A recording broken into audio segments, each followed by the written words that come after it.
Sir, I tend to hang on to past too much, कि जो पिछले जो कुछ हुआ था वो मुझे अभी लग रहा है कि वैसा कुछ होना नहीं चाहिए था। I forget to live in the moment and enjoy. अभी मेरे जिंदगी में मुझे लगता है बहुत कुछ है मेरे पास एंजॉय करने के लिए, लेकिन मैं जिसके पीछे भागता रहता हूँ वो जो मेरे पास नहीं है।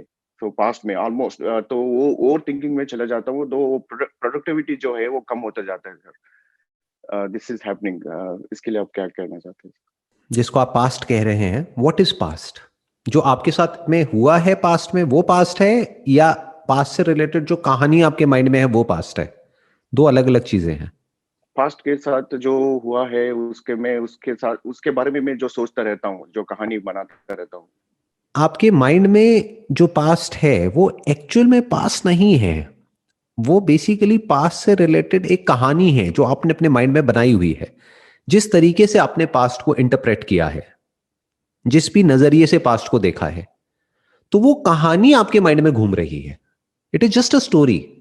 अगर ये बात आप समझ जाते हो तो उस कहानी से आप फ्री हो जाते हो, क्योंकि अब उस कहानी को आप चेंज भी कर सकते हो, यानी अपने पास्ट को चेंज कर सकते हो।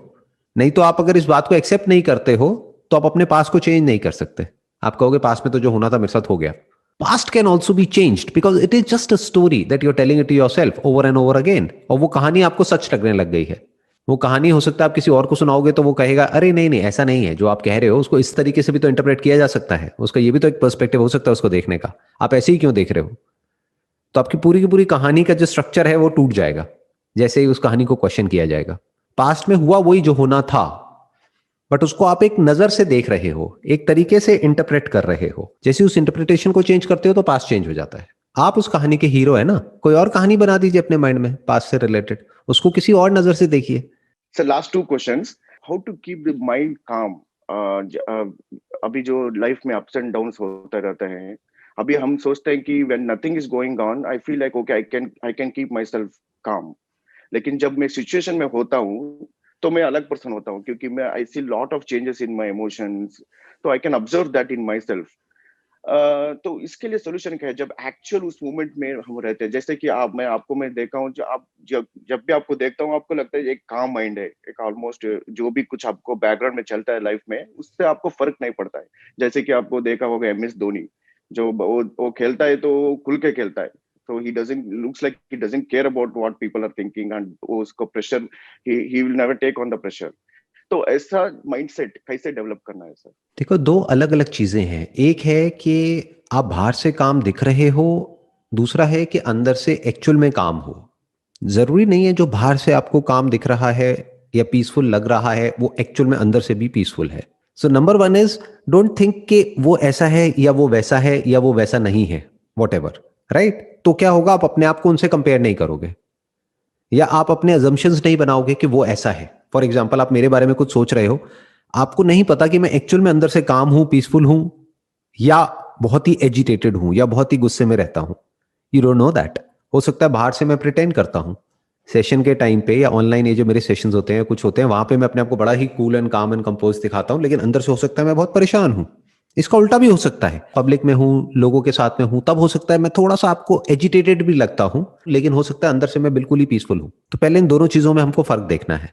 आप जो बात कर रहे हैं, आप ये नहीं कह रहे कि बाहर से काम लगना चाहिए मुझे, क्योंकि वो इंपॉर्टेंट है ही नहीं। पॉइंट ये है कि कैसे हम अंदर से काम रहें, बाहर से चाहे जो मर्जी हम दिखते रहें, क्योंकि कोई सिचुएशन आएगी तो वहां रिएक्ट तो करना ही पड़ेगा ना। अगर आप कोई काम कर रहे हैं, वहां पे एकदम से बहुत सारा काम आ जाएगा तो आपको जल्दी जल्दी जल्दी जल्दी करना पड़ेगा ना काम। आप रिलैक्स होकर के तो नहीं बैठ सकते ना। अगर एक डेडलाइन है, शाम तक आपको काम खत्म करना है, तो जल्दी तो करना पड़ेगा ना। मानो फ्लाइट पकड़नी है और सिर्फ 2 घंटे रह गए हैं और 3 घंटे का रास्ता है, तो जल्दी करना पड़ेगा ना, नहीं तो फ्लाइट छूट जाएगी। एक है बाहर से काम लगना, एक है अंदर से काम होना। तो सवाल ये उठता है कि अंदर से माइंड काम कैसे होता है। तो उसको छोड़ देते हैं कि माइंड काम कैसे होता है, पीसफुल कैसे होता है। आप बताइए कि माइंड डिस्टर्ब क्यों होता है? माइंड डिस्टर्ब इसलिए होता है कि सर, कि हम सोचते हैं कि ऐसा होना चाहिए था तो ऐसा नहीं हो रहा है, और जो जो कुछ भी मेरे पास नहीं है, होना चाहिए था वो नहीं है। एक मिनट, इसको थोड़ा ब्रेक डाउन करते हैं।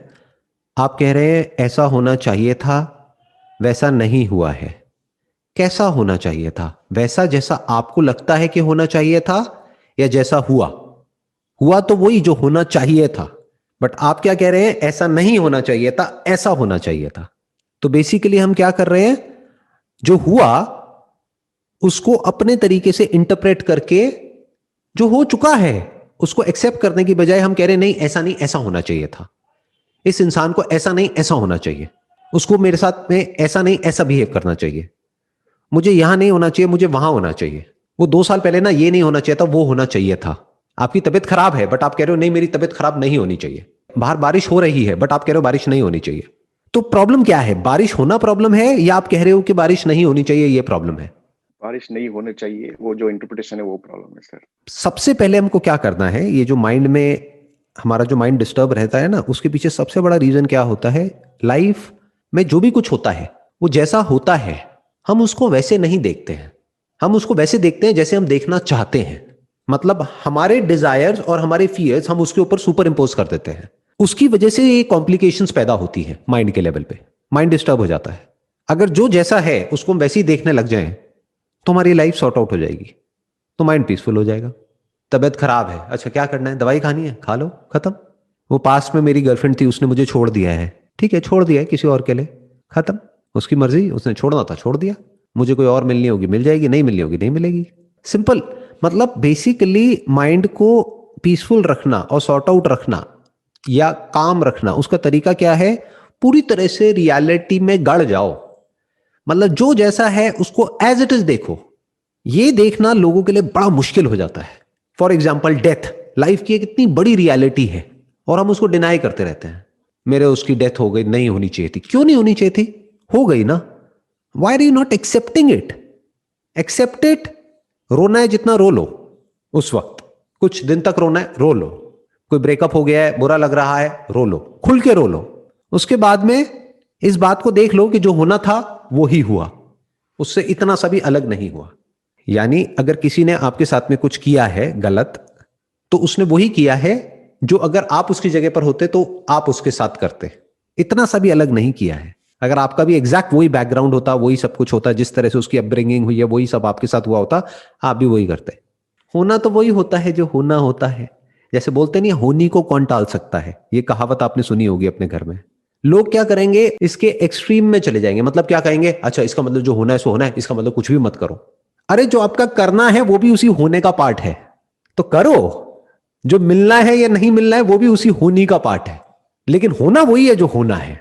ये इतनी सी बात हमको समझ आनी चाहिए कि ये जो बातें मैं कर रहा हूं ना आपके साथ में, ये दुनिया में बहुत लोग करते हुए मिलेंगे, लेकिन वो ऊपर ऊपर लेवल से करते हैं। जैसे किसी की डेथ हो जाती है तो एक डायलॉग आपने सुना होगा, अरे जो आया है वो जाएगा, तू जाने के लिए तैयार है, कल तू जा सकता है अंकल, जाएगा? नहीं नहीं नहीं नहीं बेटे क्या बोल रहे हो। अगर आप ये बात बोल रहे हो कि जो आया है वो जाएगा, तो ये बात आप पे भी अप्लाई होती है। You should first accept it yourself completely and then say it, otherwise don't say it. तब जो आप बोल रहे हो और जो कर रहे हो वो एक ही है, तब हमारा माइंड पीसफुल हो जाता है। तो this very understanding of the reality freeze your mind from what should be, then what remains is what is. फिर सिर्फ वो बचा रह जाता है जो है, जो होना चाहिए उसके लिए कोई जगह नहीं है। Thank you so much sir, आपने बहुत कुछ चीजें क्लियर कर दिया इधर। क्योंकि लाइफ है कि sir at every given point of time every moment it's millions of possibilities are there. तो इसलिए कि माइंड उधर इधर भागता ही रहता है भागते रहते हैं, क्योंकि ओके मेरे को वो चाहिए था वो ये चाहिए था, तो माइंड एक बार टिकता नहीं। जैसे कि आपने बोला acceptance is the real solution here, जो है उसको एक्सेप्ट करना चाहिए। देखो जो आपके पास में है वो है, जो नहीं है वो नहीं है, it's as simple as that. जो आपके पास में अभी नहीं है, अगर चाहो तो वो सब कुछ आ सकता है, अगर एफर्ट करो काम करो उस डायरेक्शन में, बट उसका करोगे क्या? जो जीने के लिए बेसिक जो नेसेसिटी होती है वो सब आपके पास में है ऑलरेडी। आप अभी अब्रॉड बैठे हो, अपनी एजुकेशन ले रहे हो या जो भी काम कर रहे हो, you have enough to survive, आपको सर्वाइवल की टेंशन नहीं है। इससे ऊपर लाइफ में एक्चुअल में और कुछ नहीं है as far as happiness is concerned. ये गलती मत कर बैठना कि जब मैं ये अचीव कर लूंगा या मेरे पास में ये और आ जाएगा ये और आ जाएगा ये और आ जाएगा तो मैं खुश हो जाऊंगा, ऐसा कभी नहीं होता है। पैसे से खुशी सिर्फ तब तक मिलती है जब तक आपकी जो नीड्स हैं वो पूरी हो रही है। अगर आपकी नीड्स पूरी नहीं हुई है, आपको खाने के लिए आपके पास में पैसा नहीं है, सरवाइव करने के लिए पैसा नहीं है, तब ये खुशी की बातें बकवास है। तब आपको क्या चाहिए? पैसा चाहिए सर्वाइवल के लिए। बट आपसे जो मैं बात कर रहा हूं वो एक अलग लेवल की है। वो क्या है? बेसिक नीड्स आपकी पूरी हो चुकी है।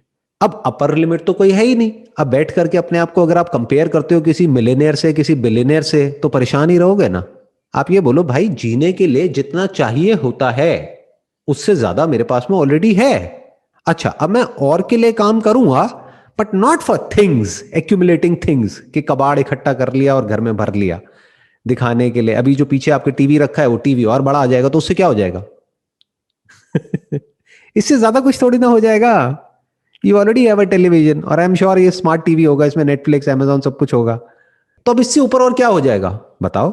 अगर आप अपने आप को कंपेयर करो 100 साल पहले के जो राजा महाराजा होते थे, उनका जो लाइफस्टाइल था, आज आपका उनसे बेटर है या उनसे खराब है? ये तो बेटर है सर अभी मॉडर्न टाइम्स। कितना बेटर है कंफर्ट वाइज? बहुत बहुत सारे। सोचो उस टाइम पे एसी नहीं होता था, आज आपके पास में एसी है। ये स्मार्ट टीवी नहीं होता था, मोबाइल फोन नहीं होता था, ये इस तरह की हम जूम मीटिंग नहीं कर सकते थे। अगर उनको ऐसे बात करनी है तो उनको हजारों किलोमीटर ट्रैवल करना पड़ेगा, मतलब कई महीने लगेंगे। आप इस वक्त यूएस में हो, मैं इंडिया में हूं, तो सोचो अगर हमको एक दूसरे से बात करनी है तो कैसे करते 200 साल पहले, 300 साल पहले। तो आपकी लाइफ एक राजा महाराजा की लाइफ से बेटर है boss. You are the king, you are better than a king, so why are you not celebrating your life? और क्या करोगे इससे ज्यादा, और क्या करोगे? ये lifestyle is much better than the lifestyle of a king. उसके पास में इतना कंफर्ट, इतनी लग्जरी नहीं थी जो आपके पास में है। आपको शिप में जाने की जरूरत नहीं है इंडिया अब, जहां पे आपको महीनों लगेंगे। वो भी शिप धीरे धीरे चल रहा है, पता भी नहीं कि वहां तक पहुंचेगा भी या नहीं पहुंचेगा। फ्लाइट में बैठोगे पहुंच जाओगे। तो इसका मतलब आपके पास में वो सब कुछ है जो 200-300 साल पहले दुनिया के सबसे अमीर आदमी के पास में भी नहीं था। तो क्या आप दुनिया के सबसे अमीर आदमी नहीं हो? और इससे ज्यादा क्या करोगे? बस सोच से गरीब है सर। सोच से गरीब है। अब सोच से गरीब का मतलब क्या हुआ और अमीर का मतलब क्या हुआ? देखो, इसको भी ध्यान से समझते हैं। अमीर और गरीब मतलब क्या? कोई ऐसा भी आदमी हो सकता है जिसके पास में बहुत पैसा है लेकिन सोच से गरीब है, और ऐसा भी आदमी हो सकता है जिसके पास में पैसा कम है लेकिन सोच से अमीर है। अगर सोच ऐसी है जिसकी मैं बात कर रहा हूं तो आप सोच से अमीर हो सकते हो, क्योंकि सोच आपके हाथ में है। अमीरी गरीबी आपके हाथ में नहीं है। That depends upon a lot of factors which are beyond your control, but सोच तो आपके हाथ में है ना। अगर अभी ये जो मैं बोल रहा हूं इस सच को आप देख लेते हो तो अभी इसी मोमेंट में आपको दुनिया का सबसे अमीर इंसान बनने से कौन रोक सकता है? सोच के लेवल पर। I am the richest man on this planet, अपने आप को ऐसे बोलो। अब यहां से शुरू करो। अब अगर और आ गया तो ठीक है, अब आपको शेयर करने में भी दिक्कत नहीं होगी। नहीं तो अगर सोच रही गरीबों वाली तो किसी को $100 देने में भी जान निकल जाएगी। मैं उसको कैसे दे सकता हूं? तो इसका मतलब सोच से आप गरीब हो। सोच से अमीर और गरीब का मतलब क्या? जो शेयर कर सकता है वो सोच से अमीर है, वही तो शेयर कर सकता है, चाहे उसके पास कम है चाहे ज्यादा है। जिसकी जरूरतें कम है वो सोच से अमीर है। कमाई ज्यादा, जरूरतें कम और शेयर करने में कोई दिक्कत नहीं, वो सोच से अमीर है। ऐसे बनो। ऐसे बनने से कौन रोक रहा है आपको? अभी बन जाओ। 10 साल बाद क्यों बनना है? 20 साल बाद क्यों बनना है? तो एटलीस्ट लाइफ के एक एस्पेक्ट से आप पूरी तरह से फ्री हो गए। ये जो अपने 20 साल आप खराब करने वाले थे ना कि अब 20 साल में ये होगा तब जा करके मैं खुश होऊंगा, एक दिन ऐसा आएगा जब मेरे पास में ये सब कुछ होगा तब मैं खुश होऊंगा। ऐसा कुछ नहीं है जी। 20 साल बाद भी आप अगर अपने आप को देखोगे तो आपसे 20 कदम आगे करोड़ों लोग मिल जाएंगे। फिर तब भी आप सोच से गरीब हो, आज भी सोच से गरीब हो, तो फायदा क्या हुआ? 20 साल खराब कर दिया ना अपनी लाइफ के। 20 साल तो एंजॉय किया ही नहीं, बस भागते रहे गधों की रेस में। तो आज ही अमीर हो जाओ यार। Be rich today. और जो सोच से अमीर है वो खुश है, जो सोच से गरीब है या एक्चुअल में गरीब है वो दुखी है। ये दो लोग दुखी हैं। या तो एक्चुअल में गरीबी है तो वो कोई अच्छी स्टेट नहीं है जीने के लिए, जब एक्चुअल में खाने के लिए नहीं होता है, वो एक बहुत बड़ी प्रॉब्लम है। तो जो एक्चुअल में गरीब है वो दुखी है, या जो सोच से गरीब है वो दुखी है। तो आप एक्चुअल में तो गरीब नहीं हो, सोच के लेवल पे गरीब हो, सोच के लेवल पे अमीर हो जाओ। Topic close.